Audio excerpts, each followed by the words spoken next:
From the far reaches of the Milky Way galaxy, it's Retro Nerd Girl with a film review for you. Today I'll be reviewing the movie Firestarter, released in 1984, starring David Keith, Drew Barrymore, Martin Sheen, and George C. Scott. Directed by Mark L. Lester. The genre is action, horror, sci-fi. The rating is R. The budget is $15 million estimated.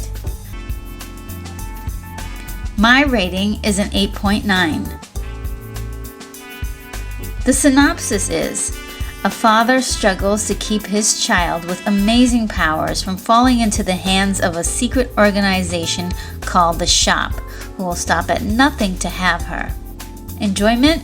I saw this film when it came out in theaters and I loved it so much. It's so eerie to see such a little girl be such a danger. Somehow, I wasn't scared by it, but I enjoyed it. And after revisiting this film more recently, it's been a pleasure watching it and admiring its stamp in the time capsule of the 80s, and yet still transcend timeless notes. The pacing, at an hour and 54 minutes, it's almost 2 hours, and it didn't feel like it. The pacing was pretty good, and I didn't mind the long runtime that much. The story. All of this mess began when 10 students agreed to be guinea pigs for a substance called Lot 6 for money. 8 out of 10 of those subjects died or committed suicide. But 2 survivors meet there and fall in love, Andy McGee and Vicky. Andy gets a mind control power and some telekinesis. Vicky gets the power to read minds. Together they have a child, Charlene, referred to as Charlie, who can set things on fire with her thoughts, pyrokinesis. An evil organization called The Shop wants to study her and use her as a weapon. The Shop is a repeating theme for Stephen King, as there is some speculation that The Shop is part of an alternative universe that shares several stories. The film is adapted from Stephen King's 1982 book Firestarter, in which the character of Charlie McGee was modeled after Stephen King's own daughter, Naomi, using the author's frequented supernatural themes. And I think there must have been something in the air around this time, that there were a collective of films involving ESP and telekinesis made during the late 1970s and early 80s, such as Carrie, released in 1976, Patrick, released in 1978, The Fury, released in 1978, The Medusa Touch, released in 1978, Scanners, released in 1981, Modern Problems, released in 1981, Zapped, released in 1982, and The Dead Zone, released in 1983. The Challenge. The Shop is the Department of Scientific Experiments that's run by the government, and it's a pretty nasty challenge led by Captain Hollister. These guys chase down Andy's family and actually kill Vicky. They plan to kill Andy as well and study Charlie to test her powers. I don't think that they're the smartest villains because they're so heavy-handed in the way that they go about trying to get Charlie in their custody. The only villain who actually has the most finesse about him is actually John Rainbird, and he is a nasty henchman, an exterminator of sorts, with his own secret plans for Charlie. He comes into Charlie's world pretending to be a lowly janitor. He puts on an eye patch to put her at ease with his damaged eye. Then they bond when he pretends to go mad when a storm strikes and turns out the lights. He's a fantastic character full of color, as he intends on killing her and taking her power with him to the next life. He also wears some Native American inspired wear, which may indicate that he may have been Native American, and that was part of his belief system. He is the one that refers to her as the Firestarter. Empathy. Andy and Charlie have been on the run for a year, wearing the same clothes and being hunted by the shop. You really feel for the two of them. They're a great pair together, looking out for one another, and they share the screen together wonderfully. Andy is caught between teaching his 8-year-old daughter right from wrong and defending themselves against the hands of evil. He's been the one honing Charlie's power and keeping her as safe as he can. But Charlie has some mind-reading powers like her mother, but sometimes it doesn't work. Like on John, it seems like it doesn't work at all. Charlie is not to be trifled with. She is dangerous, and being that she's a child, the danger is heightened.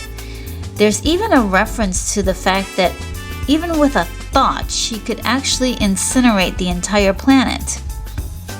But with all of this fear of Charlie, the film also makes it known that Charlie has morals, even ones her father doesn't obey. She questions when he steals, and she makes a promise that she doesn't want to cause another fire that will hurt people. It is only at her father's request that she defies that, and in the end, she basically tells the audience and talks to him and says, "This is for you, Daddy," meaning that she's probably not going to use her powers again. The power of pyrokinesis is not in the bad hands unless it's provoked. Technically, this is a very well done film for the cost. The music was kind of odd in some places, but in 1984, it was a high time for such electronic music and tones.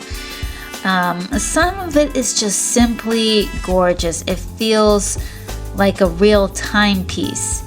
The band Tangerine Dream was responsible for the music, and it is a German electronic music collective founded in 1967. Of the many facets of the film, it is how beautifully it was shot. With many wonderful pyrotechnical effects, it was all put together in a believable manner that still stands the test of time. I also enjoyed the sound effect that was used to indicate when Andy was using his powers. I thought it was a slow, penetrating sound, appropriate for his powers of quote-unquote pushing, which Charlie calls it. The performances. David Keith is outstanding in this role as Charlie's father, Andy McGee. I just love his intensity in this film and his southern accents and all of his inflections. You actually feel with him all the things that he's going through. His chemistry with Drew Barrymore is so genuine. Drew Barrymore was amazing in this, being adorable and sometimes scary when she needed to be. She plays a child forced to grow up fast and conveyed all of the emotions you would expect from someone who has just gone through what she's gone through. Heather Locklear has a small role here, and she does it very well. George C. Scott plays a juicy role and milks every moment of it he can in this to shine. Martin Sheen was excellent as well. Martin Sheen had been a bad guy in other Stephen King films, such as The Dead Zone, where he plays that type excellently. And Moses Gunn is an excellent worker drone mid-level villain, a scientist. The best part of this film, I believe, is the relationship between the father and daughter in this one. I mean, it's very touching, and it's the antithesis of so much of the action in the film. My wish list. I wish this film decided whether or not Charlie was going to have mind-reading powers or not. They seem to turn off and on depending on what the plot conveniences were. And it would have been more concise if we knew exactly how much of her powers she could use for mind reading. The ending, I think everyone knows by now the great ending to Firestarter, where she really lets loose her powers. But for me, the reason why she goes ballistic is because of the relationship she has with her father. By the time you're gone through so much with this family, you are so ready for some justice. This is not something she wants to do, but it's only because of that promise to her father that she abides to do what she does. That relationship is golden. We get a firm taste of foreshadowing when a character who picks up the hitchhiking duo, Irv, talks about his wife always wanting a little girl. In summary, this is a gem for me. I love the relationship between the two main characters.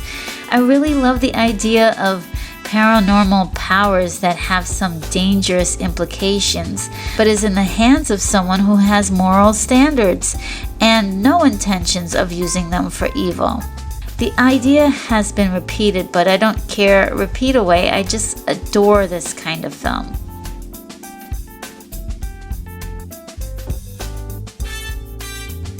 Well guys, that sums up my review. I hoped you liked it, and please be sure to subscribe to this channel. I'll be posting many more reviews. And let's keep this discussion going. Leave your rating for the movie and why in the comments section. And also please let me know if there are any films you'd like me to review. Take care, movie lovers. I'm off to my next review.